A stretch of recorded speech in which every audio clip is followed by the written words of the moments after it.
Hi everyone, Ed here, tuning in for the usual midday live stream, talking about all things workplace relations in the COVID-19 crisis. I should start by saying this. I've said usual, but it's not really usual today. It's probably one of the least usual days that we will have faced as business owners.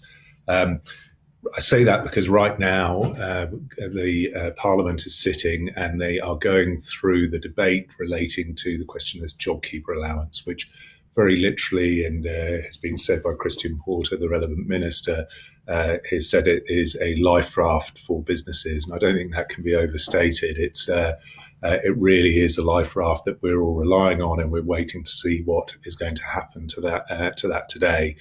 It's hoped that by mid-afternoon we'll have an outcome, and a number of the questions that you'll no doubt have today will get some solid answers.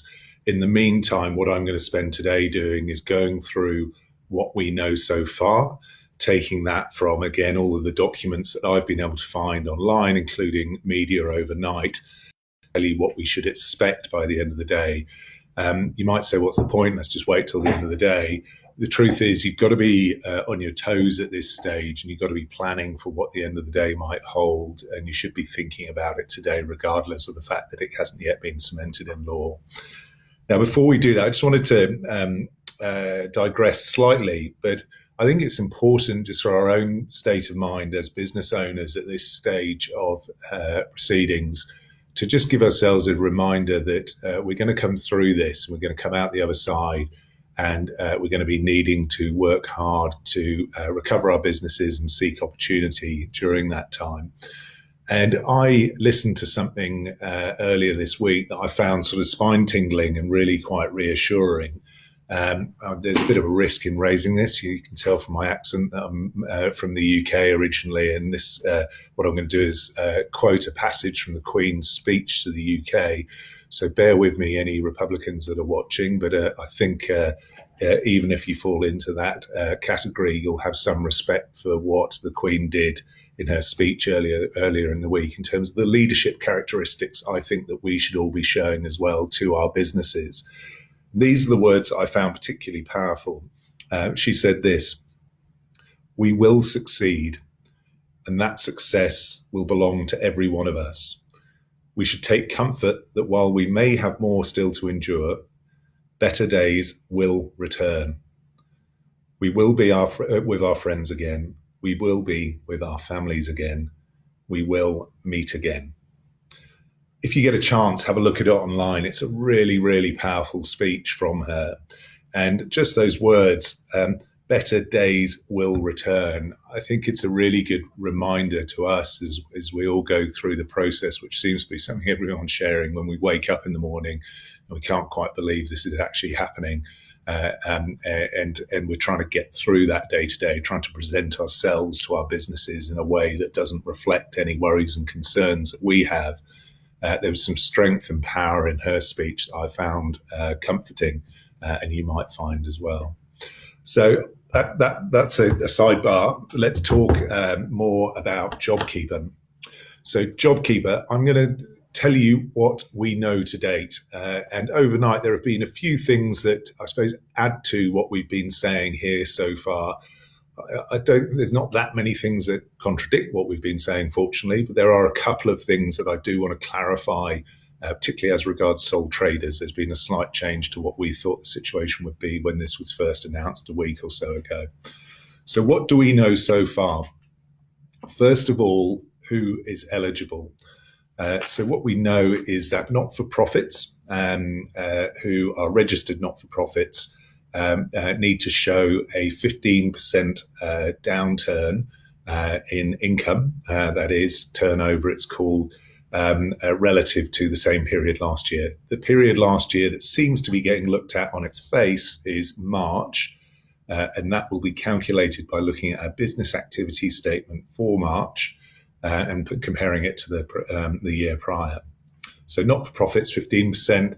For businesses that, and this will be most businesses that we will be watching today, with less than $1 billion turnover, it's a 30% downturn. I'm just going to focus on those two groups for a moment, because what we've had, as you will know if you've seen this before, is a number of questions saying, hang on a second, my business doesn't fit into that cookie cutter.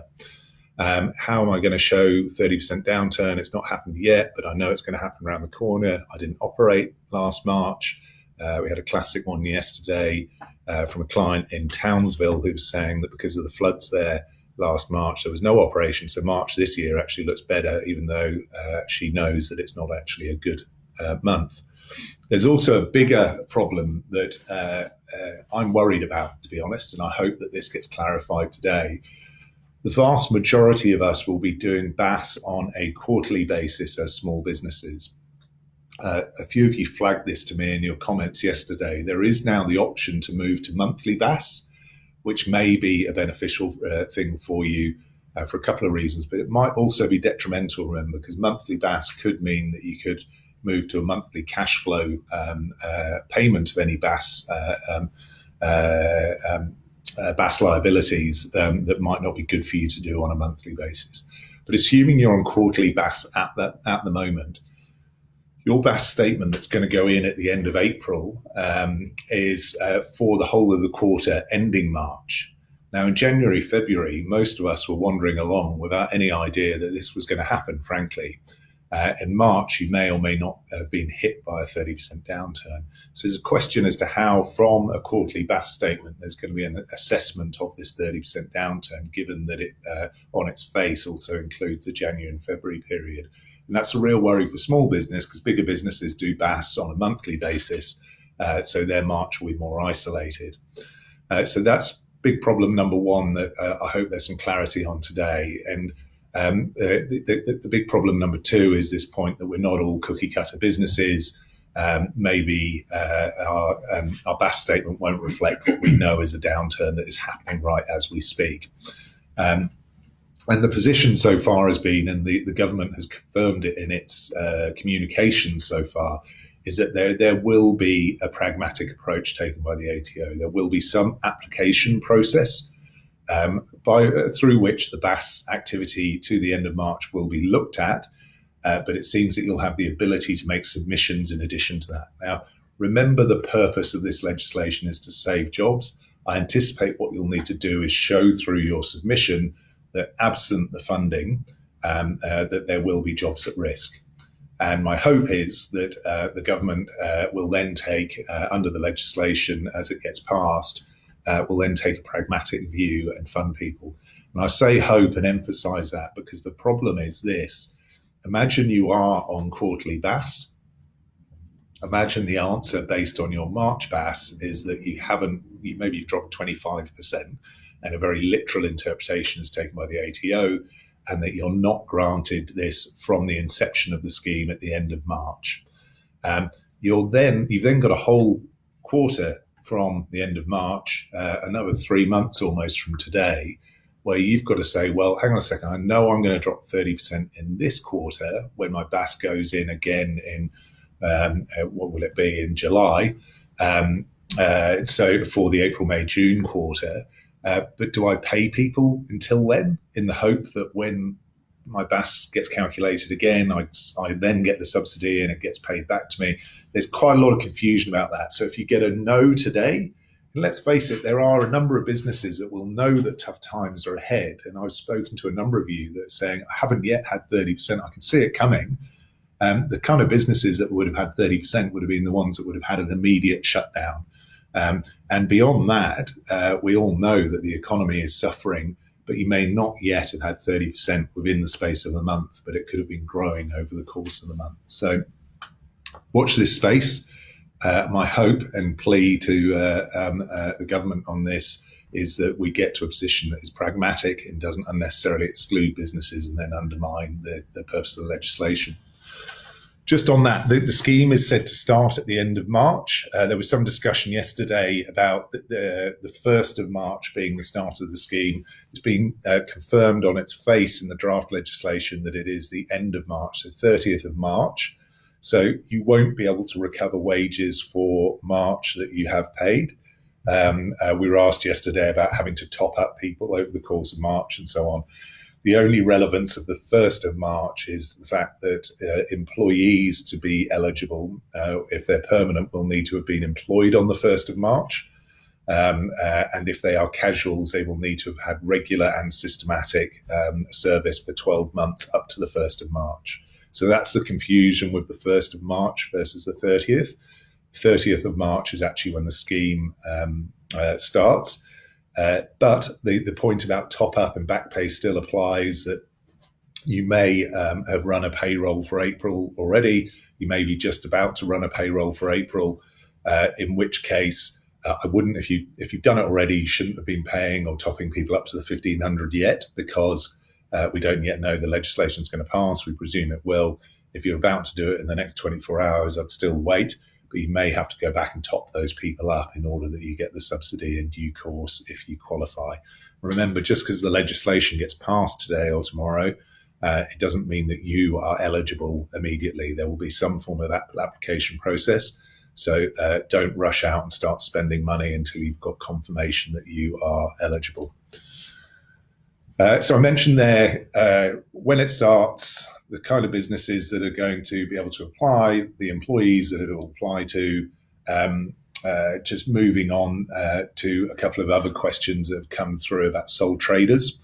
So the position that was a bit muddled before was, what if you're a sole trader who employs people? And it was confusing as to whether the sole trader subsidy, which seems to be that a sole trader can claim the $1,500 for themselves, whether you're still able to do that if you've also got employees. The answer, as proposed in the legislation, is yes, you can. You can nominate yourself and get the subsidy for your employees if you qualify in broad terms. Also, on top of that, it's not just sole traders. Directors and partners can also nominate themselves to get the $1,500, but you can only do it for one director, one sole trader, one partner. You can't do it for, I've seen a number of questions come through from, say, husband and wife teams. You can't do it for both the husband and the wife. You'd have to nominate one of you. Just in that regard, talking about relationships there, the JobKeeper subsidy has nothing to do with household income. It's not means tested in any way. I can say that with certainty. So there's a bit about sole traders and other forms of business entity that people have been asking about. How is this going to be paid? And this has caused quite a lot of confusion about BAS and when it will be paid and so on. The government has said now that they expect first payments to be made in May, and they will be paid in arrears to the employer. The way in which they're going to pay it, seems to be through the single touch payroll system. So they will calculate through that which employees are eligible, and they'll pay back through the single touch payroll system. It seems that it will be paid in cash, not as some form of credit against your BAS or anything like that. Equally, those that have asked about debts, if they had a BAS debt, it seems to be said, and whether this will be confirmed, that notwithstanding debts, you will still get cash, with the purpose being to keep you employing people, not to cover off those debts. So that's good news if you've got any outstanding tax debts that you're otherwise worried about hampering your ability to get to this. And that's the reason why the government seems to be saying that you'll be getting paid this monthly. So let's say that you apply in April based on your March BAS, and you are considered to be eligible. On a monthly basis, the government is going to look through your single touch payroll from April going forward, and they will pay back per month in May, June, July, all the way through till September. If you're not on single touch payroll, as a number of people might not be yet, then there will be alternative arrangements to be made. None of this changes the fact that you're still getting paid in arrears, and you're still being asked to bridge the cash flow between what you're paying your employees today and when you'll actually recover this at earliest in May at some point. So it's going to be at least a month by the looks of it that you'll be having to bridge the cash flow for those employees. And again, there's also that really sticky problem, which is what happens if you're said not to be eligible today, but you believe that as from April you are eligible, but you're not going to submit your BAS statement for April, May, June until July. What do I do with my employees for the next 3 months? Do I presume eligibility for the future? Is there going to be some other way of contacting the ATO and getting interim eligibility? I don't know. That's a sticky question for me that needs answering today. Those were some of the main points. Just a couple of updates, some curveballs that came out overnight, interesting ones. That a few of the questions that the ACTU had been asking the government were in relation to casuals. The government seems to say that it's standing steadfast on the idea that they won't have casuals with less than 12 months service eligible for the scheme. They've used the language that a casual needs to be regular and systematic. Let's see how that plays out today, but assuming that those shorter term casuals still aren't eligible, then regular and systematic, it's a tricky one because it's language that employment relations people are used to, but it's a question of fact looking at each individual case. And I don't know how on earth the ATO, unless they move away from this individual interpretation of what is regular and systematic, are going to apply at scale to answer the question of eligibility. So we're going to have to see what they say about that today. But in principle, you'd be looking for someone that's worked for 12 months with some level of regularity. And on the basis of that regularity, it doesn't have to necessarily be full-time hours or anything close to that, but there is a regularity to them working for you. The other couple of things that came out overnight is that it seems that under the JobKeeper, the government's position at this stage is that they are saying that you will be able to use JobKeeper subsidy to pay for people that are on annual leave. And in that regard, what they're saying is that employees will be able to reserve a period of 2 weeks of annual leave, regardless of what their award or enterprise agreement says, and say, look, we can't agree for me to get paid out my annual leave below these 2 weeks, and you can use the JobKeeper subsidy to pay for my time on annual leave. It doesn't seem that you can unilaterally force an employee to go on leave and pay them in that way. That seems to still need an agreement between the employer and employee. Equally, it seems that you can vary the days on which someone works. That seems also to still need an agreement between the employer and employee. So that doesn't necessarily, we'll see today, open up some sort of unilateral ability to say, I need you to come in today instead of your usual Monday or whatever it might be. You can, though, seemingly unilaterally change someone's location and or their duties if those changes are reasonable. So you can ask someone to work in a different place and you can ask them to do different jobs if there's a reasonableness to them. So I think the example used that I saw in the media overnight was getting someone who was previously wait staff in a restaurant to do deliveries for you. So you could unilaterally get them to do that, which is an expansion on some of the questions we've been receiving from through here. Finally, there's this curious thing called the JobKeeper-enabled stand-down that's come out in the media overnight, which seems to say, and all I'm going to say on this is we need to watch this space, which it seems to say that you can vary an employee's hours down to the $1,500 per fortnight. Now, whether that's unilateral or you need an agreement, it's not clear. It seems like it might be unilateral, but I'm hesitant to say that that's the case until we see the legislation. But it seems that you could say, look, I don't need you to be working full time. I want you to work down at $1,500 per fortnight. And let's see what they say as to whether you can unilaterally decide that or whether you need agreement. Equally, what about moving people up from less than $1,500 to $1,500 worth of hours so that you're not topping up for nothing, so to speak? So there's still a bit of fogginess around that, unfortunately, but it does seem that there's going to be some potential new powers in an employer's hands as a result of JobKeeper, which will be interesting for us to see as the day goes on. So those were the main bits. I just want to flick through my notes just to check that I'm not missing anything. Yeah, those were the main bits, and I can see, as ever, there's a number of questions coming through, and we'll take those questions now and go through them. One of the questions I did see overnight is that something that is so fast-paced has been the movement on all of this stuff, is that people have stopped talking about the cash flow subsidy that was in place pre-JobKeeper, which is the up to 100K over the coming 2 quarters. If you're a business with less than 50 mil turnover, you'll get back a credit through your BAS. That's in addition to JobKeeper, and you should see that starting to kick in over the BAS cycle. So watch out for that as well. Don't forget that that's also been put in the list of packages that should be coming through to you as small business owners. So, Stewie, what have we got by way of question today? Sure. Let's kick off with Michelle. She's a client from Coco Ruby. We are currently in stand down mode. We have some employees that cannot do any work from home. Are we able to claim for them through JobKeeper? We're happy for them to have the money even though they are not working.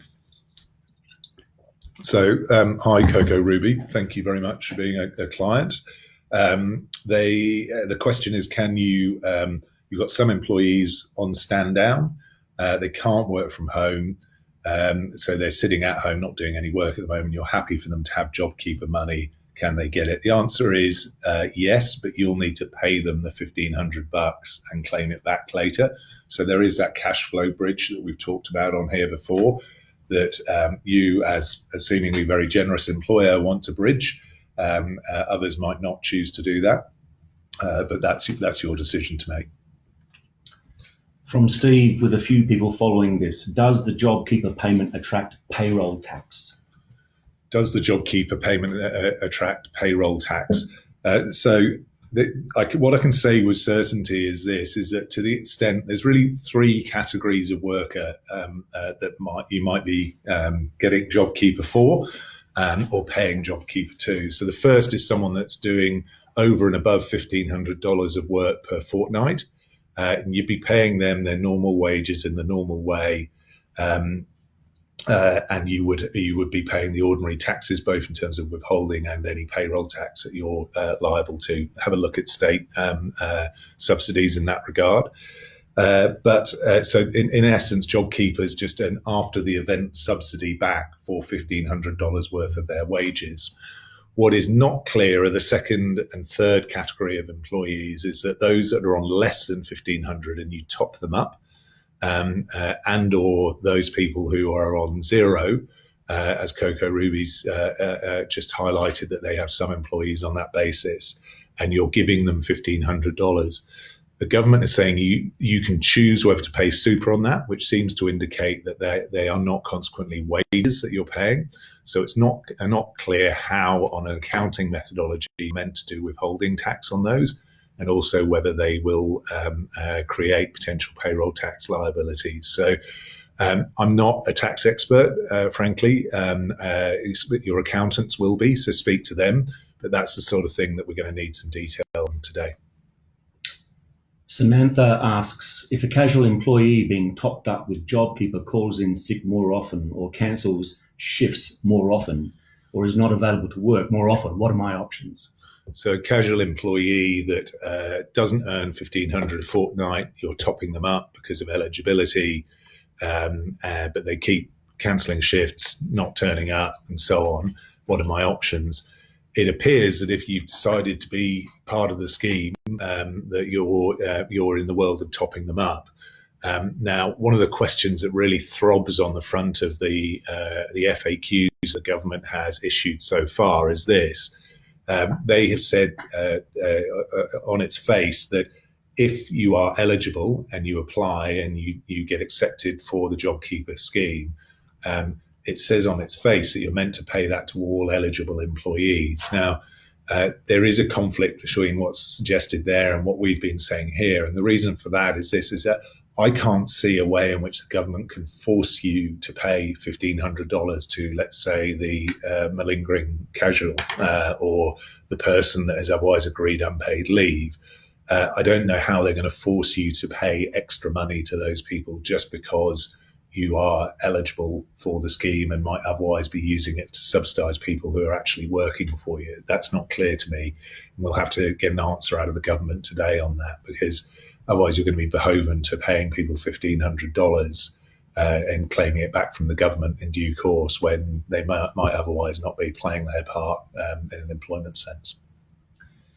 And this is a recurring question that keeps popping up. How does JobKeeper work for directors of companies and also for sole traders? So sole traders and directors, so this is where there's been a bit of a change. So first of all, you'll still have to show the requisite downturn for eligibility. If you are a sole trader with no employees, you would nominate yourself to receive the 1,500 JobKeeper. If you have employees, you can nominate yourself and get the JobKeeper for those employees. If you're a director, same thing. You can nominate yourself and get it for your employees as well, even if you're only getting directors' fees. But you can only do that for one director. Same for partners and companies. You can only do one partner. The other interesting one is that it suggests that actually shareholders that get paid by way of dividend can also do it, but only for one shareholder as well. So the message seems to be there is that small business has lots of different ways of incorporating, which no doubt got their purposes that you've discussed with your accountants, but you're not going to get tripped up by that, by the looks of it. A question from Sharon being followed as well. I know some companies that have already given all of their staff a 20 to 30% pay cut. How is this done legally and in line with fair work? So companies have already given a pay cut. How's it done legally and in line with fair work? So two things. They may have done a pay cut and also an hours cut. So actually the per hour rate on any of those people might not have changed. They would only have been able to do that on an agreed basis. So they would have had a negotiation essentially with those employees and come to an agreement to reduce their hours and or pay. You couldn't even on that basis, you couldn't reduce their pay below minimum wage. You can't, even if an employee, for example, didn't realise that they were compromising their rights in that way, you'd still have to pay them above minimum wage. But the point is you can't do it unilaterally. You need to sit down and speak to your employees. The big but to that is, but overnight, the media seems to suggest that there may be a way of reducing your hours down to this thing called JobKeeper enabled stand down, which is the $1,500 per fortnight. I'm not clear on how that's actually going to work in practice, because that's a big change in employment law. If you can just walk in today and say, I don't need you to work these hours anymore, you're going to work these hours instead. Let's see what they say today. From Leanne, would a person on unpaid maternity leave qualify for JobKeeper? They are due back to work in September. So someone on unpaid maternity leave, do they qualify for JobKeeper? They're due back in September. So the FAQs on this say that essentially you can pay them JobKeeper if they're on unpaid. If they're being paid through a government scheme, then they're not eligible. But they are eligible if they're currently not getting any pay, but they're on parental leave. Now, what is not clear is whether there's an obligation to pay that if you're otherwise claiming JobKeeper for other staff. That needs to be clarified, because again, it seems odd to me that they would force you to pay some form of income to someone that wouldn't otherwise be receiving it just because your other employees are having their wage subsidised. So let's see what they say today. From Suzanne, can we pay people $750 a week to tie in with our weekly pay run? Can we pay people $750 per week to tie in with our weekly pay run? Yeah, I suppose there's another way of asking, do I have to pay fortnightly? The answer is no. The ATO will be able to work out through your single touch payroll, notwithstanding your pay cycle, what the qualification levels are for your eligible employees. Ken asks, can I get JobKeeper for an employee working 2 days and taking the other 2 days as long service leave? Can I get a job? Yes, if that person's working 2 days, there's no reason why you can't get JobKeeper. It's going to be a question mark as to whether you need to top up or not, but yes, you can if you're otherwise eligible. From Nimesh, should we expect an employee to work set hours or a set routine for business if they are put on JobKeeper? What if they say no? Is it fair to direct them to Job Seeker instead of JobKeeper? So if Nimesh asked a question about the ability to essentially direct people to do certain hours and certain tasks under JobKeeper. I suppose the implied presumption there is that these are these are hours and tasks that they wouldn't ordinarily be doing. That's a really grey area at the moment. It just came out overnight that the government seems to be saying there may be some form of unilateral power on the part of the employer now to direct people to do certain hours, reduce their hours or so on. Now, if that's the case and the person says no, then essentially you'd get into a position where you may need to otherwise agree that they go on unpaid leave and then go off to look at Job Seeker. So that needs to be worked out today. It's a bit of a curveball, as I say, that's been thrown into the equation in the last 24 hours. From Melissa, will consultants like bookkeepers who are external but are a regular weekly payment be allowed to fit within this? How can these staff be considered? So if you're a true consultant or contractor, including bookkeepers, the way in which it will work is this: is you'd be claiming as sole traders if that's how you're incorporated or otherwise, and you'd need to show a 30% downturn in business. But if you're not showing a 30% downturn in business because you're still doing your work for your clients, even if it's only one client, then you wouldn't be able to claim it, unfortunately. A question from Arby. What happens to people who are taking paid leave in April? Will you get JobKeeper for them in retrospect? Someone who's taking paid leave in April. So what it seems to say at the moment is that you can claim JobKeeper against paid leave. There's no suggestion that you can't. So paid leave, and actually we've been saying that on here from the start, say smugly as though I was somehow reading the tea leaves, but yes, you can pay against holiday annual leave.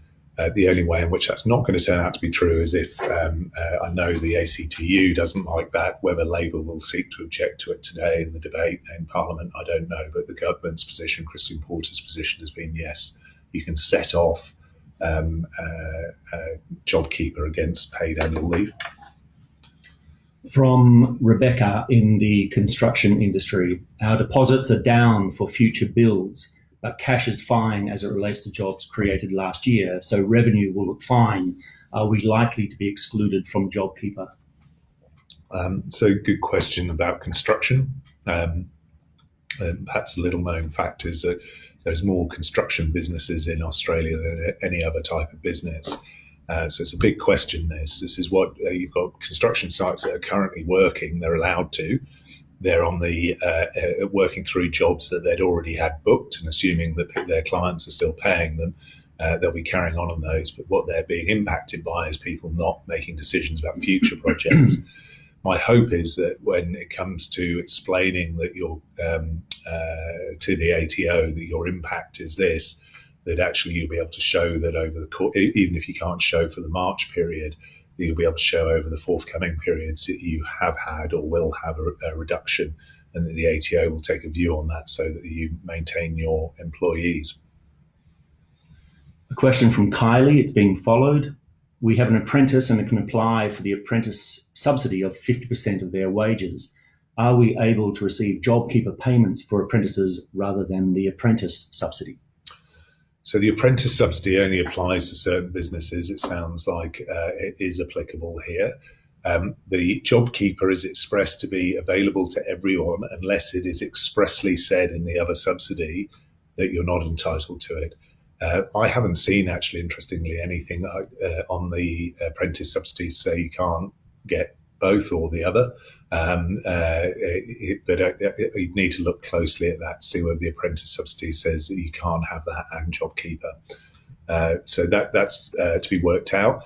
JobKeeper, I haven't actually worked out whether JobKeeper is better than the apprentice subsidy. I think that the apprentice subsidy might actually be slightly better than JobKeeper.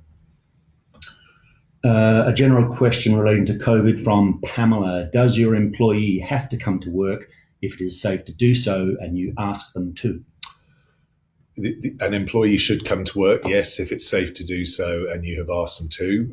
There are plenty of circumstances at the moment, though, where an employee is saying, I don't want to, I'm worried about this, that, and the other, I don't care what the government says, essentially. And the answer to that is that you've really got three options. You've got, I'm going to go from the kindest to the meanest. The kindest option is to say, okay, let's allow you to access any accrued entitlements you have, including your annual leave. The second kindest would be to say, okay, let's put you on unpaid leave then if you choose not to work. And the meanest is that you would escalate that to a form of disciplinary issue and potentially end up exiting the employee for not following management instructions. That's just as a side point. That's sort of the situation that this pandemic leave is meant to sort out. In that, for certain industries, pandemic leave, if someone is not turning up to work, not because they just don't want to, but because they're required to self-isolate, even though they're fit to work, it's meant to stop employers from dismissing people in that situation. So be careful in case this falls in pandemic leave territory. From Tony, an interesting one. Can you convert a casual employee who has worked for less than 12 months to part-time in order for them to be eligible for JobKeeper? Not now is the answer, Tony. To be honest, they would need to have been part-time on the 1st of March, so they won't qualify, unfortunately. A recap of an old one from Samantha. Can employees who have been stood down, who are not working, be paid JobKeeper? So someone stood down, I'm assuming for a moment it's a proper stand down, not working, not getting paid. Are they eligible? If the company is eligible and they were employed on the 1st of March, etc., then yes, you can pay them, but you'll have to pay them out of your cash flow. You'll recover it from the government, but you'll have to pay them now and recover it in May. It seems like the first time you'll see that cash. From Josephine. Can a part-time employee who transferred from one division of a business to another division of the business as a casual and still being paid by the same company still be eligible for JobKeeper, keeping in mind that they have only been working as a casual for 3 months and they still have the same payroll number?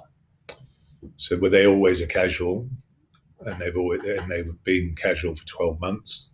Doesn't say. Okay. So there's been some guidance on this. So it's a casual that's sort of bouncing around different companies in a group.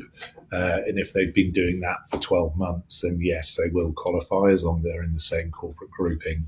So it doesn't matter that they might not have 12 months with one particular entity if they've been working within a group doing that. From Tim, a scenario / question. Our company has been in significant growth over the past 12 months, opening 2 new warehouses and have doubled our staff numbers since April last year. For us to drop to 30% loss on last year is a massive drop to our current turnover, and we would need to close warehouses and drop staff before hitting this number. 12 months is a long time in a growing business. Where do we stand? Great. Congratulations to Tim, first of all, on the growth that he's seen. Yes, there have been variants to this question, including what happened if we just didn't exist last March. We're a startup and we're growing quickly. The only answer I can give at this stage is that I hope the ATO takes a broad, pragmatic approach to this. You're not a cookie cutter business, none of us are. And when you make your submission to the ATO asking for eligibility, you'll need to add detail around that to explain that you are suffering business downturn, but that you are not seeing it for X, Y, and Z reason through your BAS statements. I'd encourage you all to speak to your accountants about this as well. I think some sort of communication from your accountant in the context of those submissions is going to be useful. How the submissions have been made, it looks like it's going to be online to try and keep the system flowing, and so we can get some quick decisions on it. I have to say I'm scratching my head though.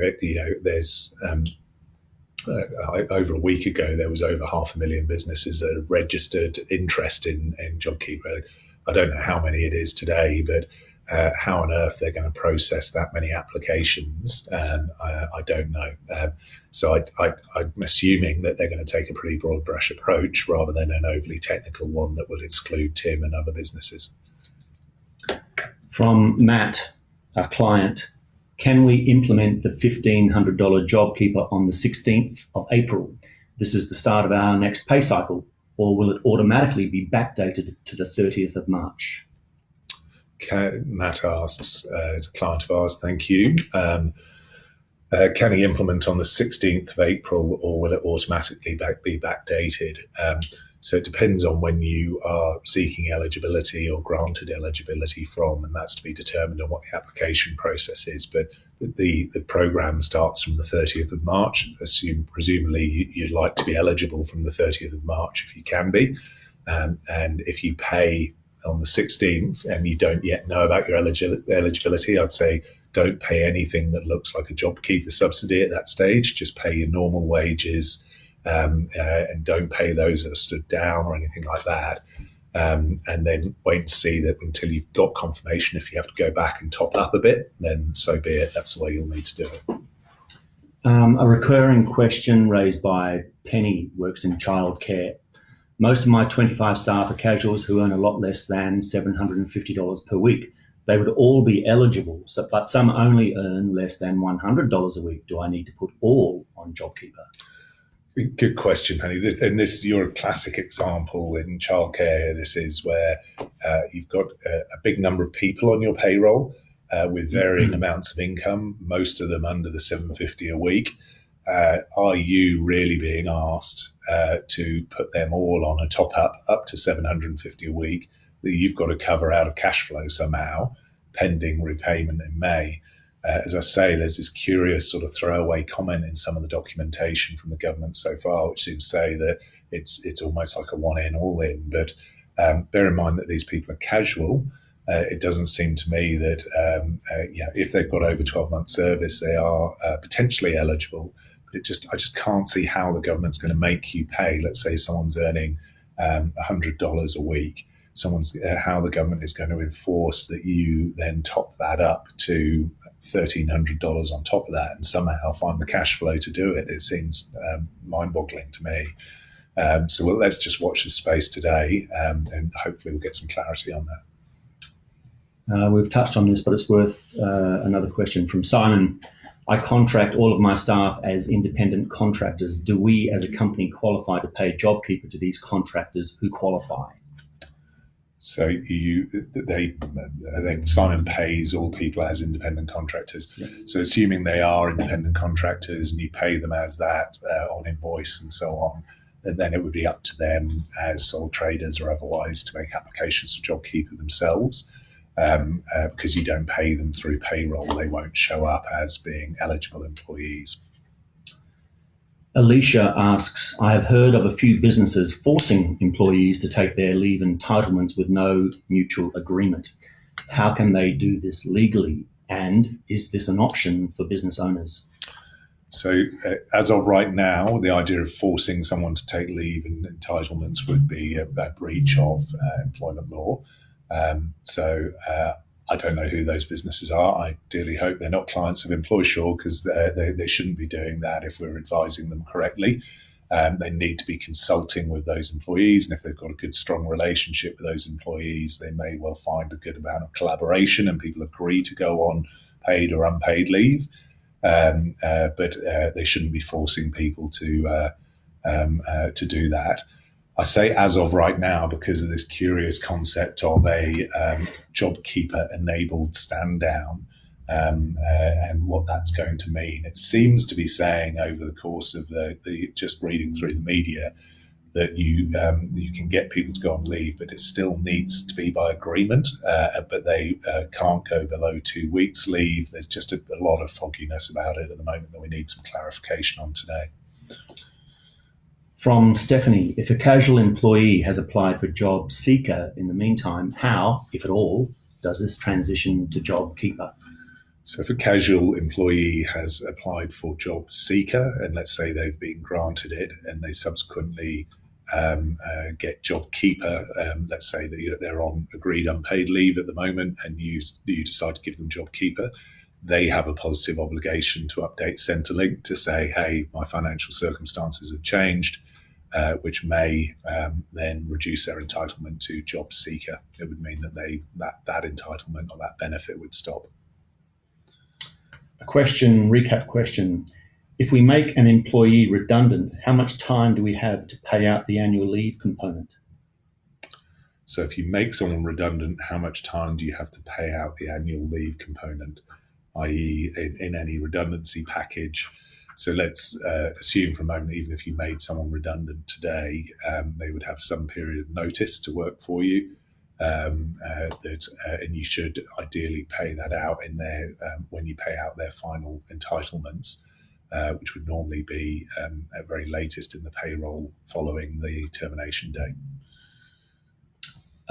This is being followed from a company called Beefed Up, to do with trust inquiries. If the trust pays the 2 directors of the trust a salary, would they qualify for 2 employee payments under the JobKeeper scheme? So Beefed Up asks if the trust pays. They have a trust, as a lot of people will be incorporated as trusts, and they have employees. Query, including the 2 directors. They would be entitled to JobKeeper as employees, assuming they get employed by the trust or by the trustee. Then yes, they would be paid as employees. If they're just getting it by way of earnings drawdowns from the company, then or the trust, sorry, then only one of them would be able to get it. From Lorraine, and it's being followed with some interest. Will there be an obligation to repay if you do not fall 30%, even if you did in truth expect to? So Lorraine asks, if you get the eligibility, you think you're going to be 30 down, you manage to persuade the ATO to give it to you, and then you don't, will you be obliged to repay? That doesn't seem to be a suggestion in any way at this stage, but there does seem to be an ongoing obligation to sort of play by the rules, if you like, and get in touch with the ATO and say, you know what, I haven't gone down the 30. I shouldn't be continuing to get this. So there's a suggestion that they'll be looking for abuse of it. How they're going to do that and enforce that, again, I don't know. It's going to be very difficult for them to do, but there's a sort of ask by the government for us all to act in the spirit of what's going on at the moment, and we should all do the right thing. Just as an aside, you've seen overnight in the UK where there's been a bit of a tide turn where on a semi-equivalent thing to the JobKeeper package, well-funded organisations like Premier League soccer clubs are starting to get a bit of a tongue lashing from the public for seeking to use it when they don't really need to financially. So I suspect that sort of there'll be an equivalent sentiment over here as well, and people will be wanting to do the right thing so as not to spoil it for everyone else. A few questions coming along the lines of this one. I've got a casual employee on 8 hours per week. Do I need to pay $1,500 or just their normal wage until JobKeeper happens, or do I need to pay the full amount from now on? So someone under $1,500 a fortnight, should I pay them the top up now? No, please don't. Wait, not just for the legislation today or tomorrow. Wait to see if you are deemed to be eligible. As I say, hundreds of thousands of businesses, if not millions of businesses, are going to be contacting the ATO to say, am I eligible? There may be a backlog in getting through confirmation of your eligibility. The last thing you want to be doing is paying out that money now and being held with a cash flow problem because you end up being deemed not to be eligible in due course.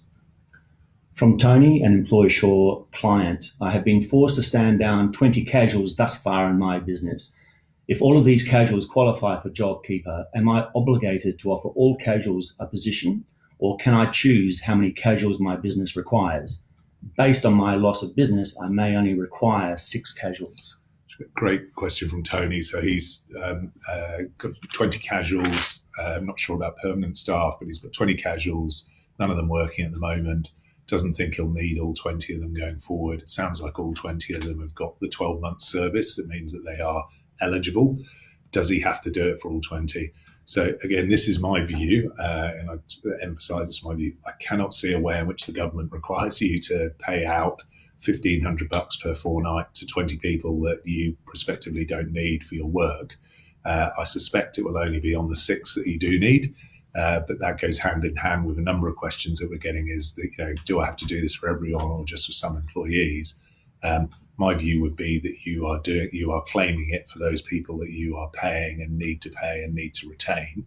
But particularly in the case of casuals, where regardless of the fact they've got regular and systematic engagement by you, they shouldn't, as true casuals, if they are true casuals, shouldn't have any entitlement to additional hours or anything like that. So you should simply be able to stop their employment. There's a lot of greyness around that I really want to see clarified today. From Cheryl, we have put our casuals off and we're struggling to keep the 4 full-timers, even with JobKeeper. There is just no work for 4. Can I stand down 2 staff and they get JobKeeper? So 4 permanent staff members, not enough work for them. Can 2 of them be stood down and the other 2 get JobKeeper?